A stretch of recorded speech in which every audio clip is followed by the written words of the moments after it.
my God. I feel like this is very perilous. What are you doing here? On top of exile being something so totally unexpected, here comes Cochrane.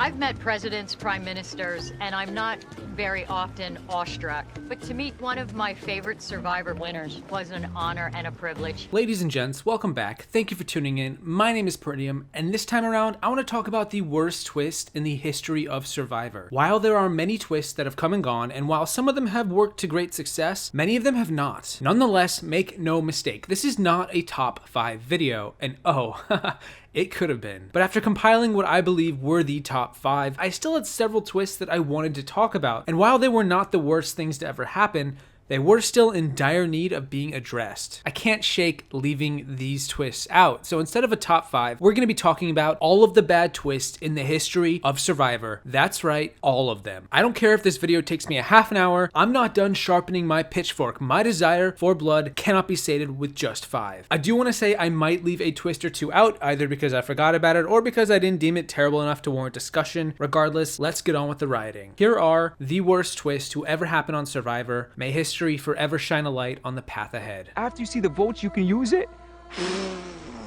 Everybody's eyes say, bing! The first terrible twist to ever happen has got to be mentioned from Survivor Thailand, where instead of merging at the final 10 as would be expected, the remaining 2 tribes didn't merge but were allowed to mingle together, living on the same beach for a couple of days. This twist was called the delayed merge, and it only ever happened once, way back in season 5. Because the tribes thought they were merged and the numbers were 5 to 5, one of the castaways began scheming to shift the numbers 6 to 4. The delayed merge, however, prevented this flip from happening, and even though you could argue that Xian would have caused a Pagonging to occur anyway, we'll still never know what could have been had it not been for this awkward swerve out of left field. You said merge. Yes. I certainly didn't say anything to give you that impression, did I? What I said to you guys when you left is something very different's about to happen. 2 tribes will live together on the same beach. That's exactly what you're doing. You are 2 tribes living on the same beach. I guess I should quickly mention, to me, a bad twist is one that either produces bad TV, almost entirely unfair gameplay, or just kind of disrupts the flow of the show or the game being played, which I suppose is subjective, but I'm sure most of you can climb aboard this Titanic of a ship that I'm sailing here. One of the most notorious yet equally questionable twists to ever happen was in one of the less arguable best seasons ever, when all of the voted out players were given a second chance to come back into the game as a new tribe. This was the infamous Outcast twist, where Burton and Lil in Survivor Pearl Islands were given a second chance at playing Survivor after already being voted out. The only real common trait among the 6 people you voted out is that they're no longer in this game. But that may soon change. Morgan, Drake, your past has come back to haunt you. Come on in, guys. No way.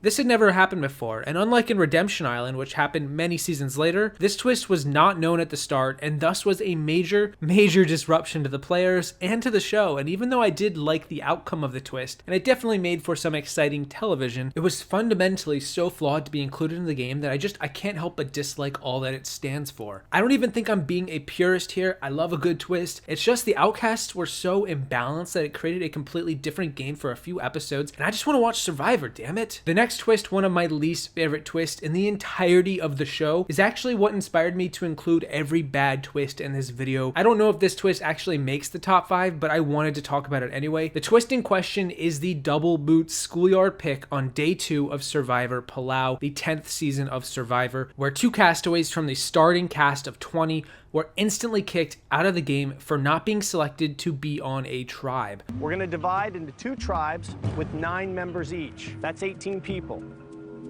There are 20 of you. 2 people will not be selected to be on a tribe. 2 people will get on a boat immediately and be sent home. Much like the other twists thus far in this video, this twist has only ever occurred once and hopefully never ever again. Jonathan and Wanda, the two contestants who were kicked off on day 2, bless their hearts, they went all the way through the casting process, flying back and forth for interviews, eventually had that exciting realization they were going to be on the show. They got to fly all the way out to Palau, and they even had 24 hours of being in the game before it was all taken away. Breaks my heart. No vote, no fire, nothing. Big Brother has been doing this too as of late, and really, God, it needs to stop. It's just cruel. Have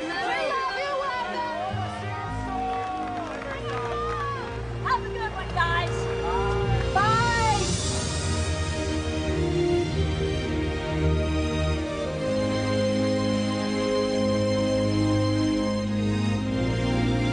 Then, of course, we get to the bottle twist in Survivor Cook Islands, which was pretty terrible, but then I think many of us know what was really happening there. If there was ever a top 5 worst twists hidden within this video, it would definitely include the haves versus have-not twist from Survivor Fiji. Dear God, this was a bad idea through and through. One tribe gets a nice hut with all the tools and all the fixings to keep them alive, while the other tribe gets nothing. A machete, maybe our pity. Let's see what happens when Survivor class warfare is actually a thing. We got a bag of rice the first day we were here, brother. You know, maybe a machete and a bucket to boil water. That's what anybody was expecting. No way. We have a toilet seat. I'll say it again. A toilet seat. Oh, right. The tribe with everything just dominates, flourishes, while the tribe with nothing flounders and continuously loses. Again, this is just a twist in a long line of twists that have only ever happened once, and for good reason. Oh, and I almost forgot, and I have to mention this. We had perhaps one of the most unfair twists ever at the merge in Survivor Fiji, when the 10 remaining castaways came together to form the merged tribe, only to then have them randomly split into 2 teams of 5, you know, the opposite point of having a merge in the first place. They fought for immunity, and so when one of the 2 teams lost, they had to go to tribal council. This resulted in a player who was well situated and playing a good game. She was forced into a corner, and she had no way of getting out of it. I have to start the campaign, bring back Michelle Yee. Why has this not happened yet? Talking about that twist actually ties in nicely with another awful twist, and I'm talking about Survivor China, where we saw the usual tribe switch occur, which is par for the course on Survivor, only this time it wasn't random. We decided to get rid of the randomness, and instead both tribes were allowed to pick 2 players from the other tribe to join their tribe, upon which it became abundantly clear how to work this twist to your advantage. You pick the strongest players on the other tribe, you put them on your tribe, you outnumber them, and then you just throw the immunity challenge and vote them out. At the new John Who, Jamie and PG hatched a plan to lose immunity challenges on purpose. If we throw these next 2, not only have we gotten rid of the 2 biggest threats for individual immunity, we will be going into a merge with 5 original John Who. I know it's risky, but it could pay off in a major way.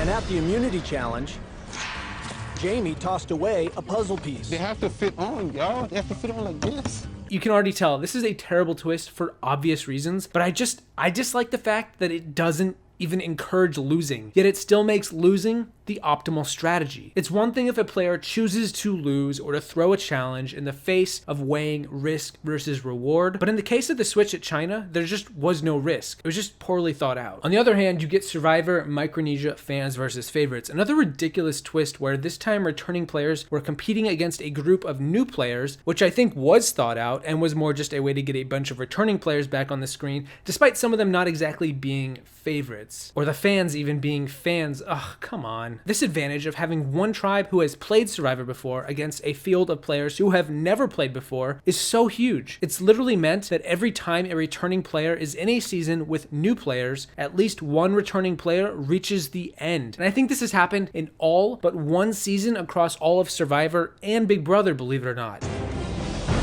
Be a fan of the Boston Red Sox, man, but you don't want to play against the Boston Red Sox. You're going to get your ass handed to you.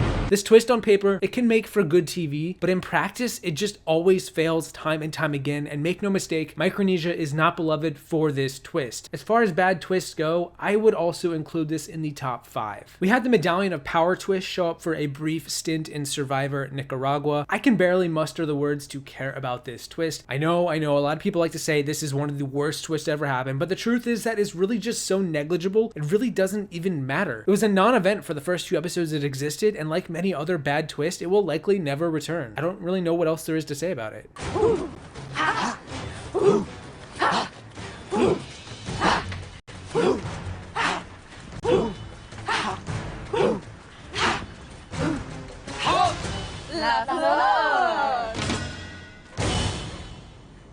Okay.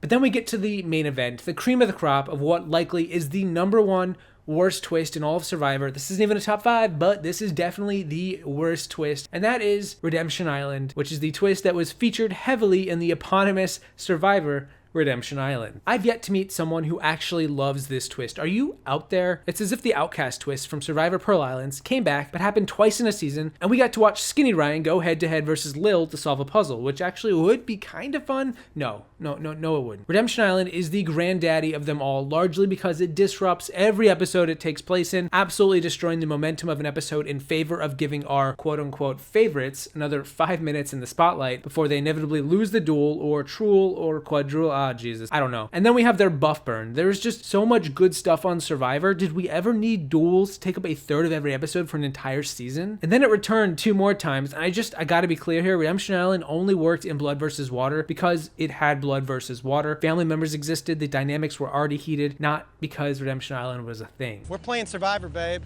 Maybe there's more to it than that. You, Brad Culpepper. Hey, yo, Marissa, tone it down. No, tone it down.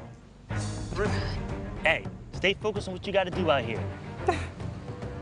And now, Colton, you're crying. But ultimately, it was more a case of the producers trying to have their cake and eat it too. You just got to take the good with the bad. If they get voted out early, like in the case of Russell, it just happens. Just roll with it. You might get a good season regardless. One of my least favorite twists ever, and to me, this is like the true sequel to the ineffectiveness that was the Medallion of Power, is the Legacy Advantage, which at first sounds kind of cool and really intrigues you. Ooh, Legacy. But then when you actually watch it play out, you're left with this reaction of like, wait, that was seriously it? Because seriously, the Legacy Advantage from Survivor, Millennials vs. Generation X, and Survivor Game Changers has no appeal. It's the equivalent of finding an idol that you can't use until the final 6, and people want idols to be played, not held on to. I think the producers were hoping the Legacy twist would run rampant through the cast, which would cause players to feel like it's a hot potato of paranoia that you just don't want. But as Zeke once said, a person with a hidden immunity idol has a major advantage in this game.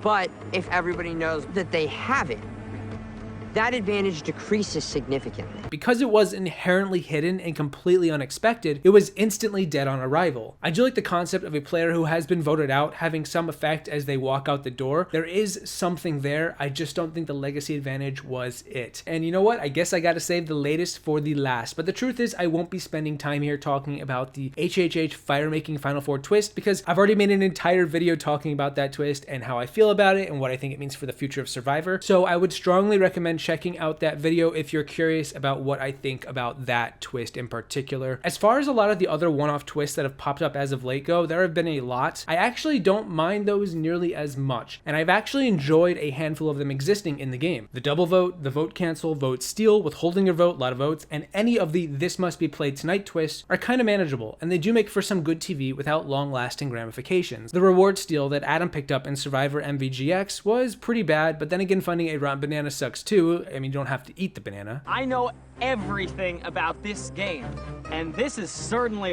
We also had something like the Summit from MVGX, which I don't think anyone's going to remember what I'm talking about, and that about sums up the Summit for you. And apart from all those, I think that's pretty much everything. Oh yeah, right. And then Malcolm got voted out with a joint tribal council in the pre-merge. It would never work in a newbie season, and do we really need to lose a merge boot in the pre-merge? Can we please not get over-eager with all of these twists for the sake of being zany and unpredictable? Sometimes you just need to treat the season like you're cooking with a crock pot. Let it simmer, get warmed up, and then just at the right time, take it out. Feast upon the warm, juicy, sizzling virtue of your patience. That made sense, trust me. Anyway, thank you guys so much for watching. Those were the worst twists to ever happen in all of Survivor. What do you think? Were there any twists I left out or maybe I should have mentioned? What do you think are the worst twists of all time? Let me know down below. As always, my name is Peridiam saying thank you for watching, and Ghost Island, please don't be an amalgamation of everything this video brings attention to. Oh yeah, and I will see you guys in the next video. This is tremendous. This is a game changer. This is amazing. This is like, this is beyond my wildest dreams. I couldn't have imagined this in my wildest dreams. Wow. But to get a second vote? Do you have any idea what this means to me?